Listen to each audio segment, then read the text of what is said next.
డబ్బుని డబ్బులా చూడు.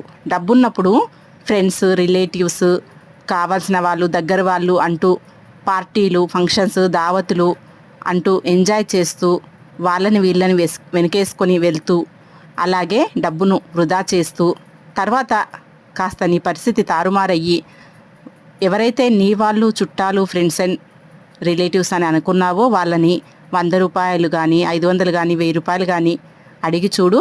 వాళ్ళు చెప్పే కారణాలు వింటే నీకు నీ మీదే అసహ్యం వేస్తుంది. అప్పుడు రూపాయి విలువ పెరగదు, నీ విలువ తగ్గుతుంది.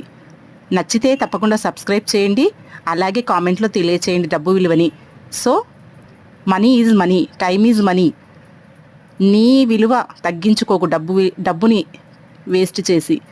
డబ్బు ఎప్పుడైతే ఉంటుందో అప్పుడు నీ విలువ పెరుగుతుంది. Please like, share, subscribe my channel Mithai Shailaja.